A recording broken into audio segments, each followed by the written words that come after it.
So to become a carriage driver in New York City, you don't have to own your own horse or the medallion of a carriage. It's a lot more difficult to do that depending on how business is going. That price will fluctuate. But you do have to have a horse-drawn cab driver's license. And to get that, first you need a car driving license, an automobile license. Once you have that, I believe you have to be 18 or older for that. Is it 21 now? I think it's 18. I think it's 16. Anyway, so you will then register for the course and the exam with the city. I think it's like a $25, $30 fee or something like that. They will send you a manual on the health of horses, what to do in an emergency, that kind of stuff. So you'll study that. It kind of feels more like you're studying to be a veterinarian at first. But then once you've got all that down and you've studied that, you go in to take your exams. When you go in, they will show you a few videos.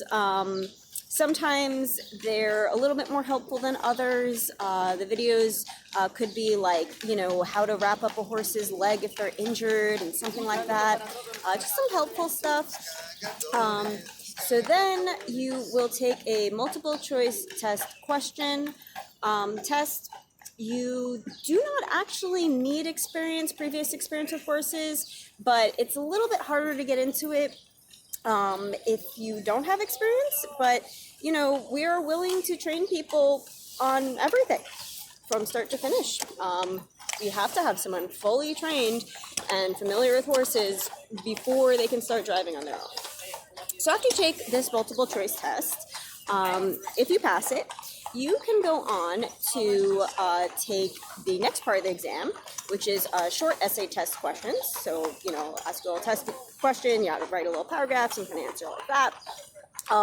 If you've passed all of this, a different day, you will be scheduled an exam and a practical that is typically given at one of the horse carriage stables. And that is with an equine veterinarian who will be hired or already work for the New York Health Department. And they will ask you some verbal questions about the horse, see how comfortable you are around them, and basically just have you take a practical exam with the horse. If you have passed all of that, you can go on to start your training driving. You will train with a licensed carriage driver or multiple drivers and multiple horses, and they will teach you how to drive and all of that kind of stuff. When they feel comfortable to sign you off, if you have at least 80 hours of driving, could be a lot more, they will sign off, yes, this person knows how to do all of this stuff. They are able to do it safely, and they're ready. And they will put down their carriage driver's license as like this liability. Yes, I saw this person do all these things. They are good. And you will get your carriage driving license in New York City. You're going to have that for a 6-month probationary period. So if you have any violations, like if you worked a lame horse or, you had some kind of traffic violation or something like that, you're going to lose it. If you don't have any violations within that period, in your probationary period, you can go on to renew that license every 2 years and permanently, work here, and provided, you don't do something wrong by your horse. Animal abuse is a crime in New York City. That's like a felony charge. So if you were doing something wrong with your horse, you're going to be all over the news and you'll be prosecuted. And that has nothing to do with our regulations and laws. That's just how it is. So of course you would lose a license for something like that. But other than that, that's the whole process. And it's really time consuming. I mean, you have to spend so much time caring for the horses and, learning the ropes, whether you have experience with horses before, whether you have driving experience before, just because it is different. It is a thing in itself in New York City. And we want to make sure that everyone, knows what they're doing, is able to do it safely. So there's really a lot that goes into it. Once you find a carriage owner with an available shift that's going to hire you, it's essentially freelance work. You're hired like private contracted to do this job.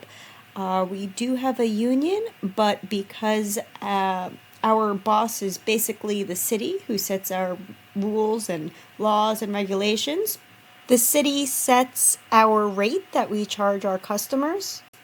Our union will work between the city and us, rather than a different type of job where the union will work with your, specific boss and the employee. I have never understood the greedy carriage driver argument. Because this isn't highly profitable work and it does require a lot of unpaid time. When you are caring for your horse, grooming them, feeding them, taking care of them when they're sick, no one is paying you for that time. That's just something that you have to do. You have to be dedicated and ready to know that you're devoting all your time to caring for a horse, and it's, regardless of the money that you may be making, there's a lot of unpaid time you have to put into this. There are days that I come out to work, and after I've tipped the stableman, helping me get ready, had my lunch, bought, maybe gas for my car or a Metro card, Omni card, whatever for the subway, any expenses that it cost you to come into work, you start out in the negative. So if you don't do any rides that day, you have actually paid to be here. Now, I'm not complaining about that because there are slow business days, there are busy business days, and it all evens out. So you can still earn a living, but like I said, you take the good and the bad, and overall, it's worth it if you're a horse person.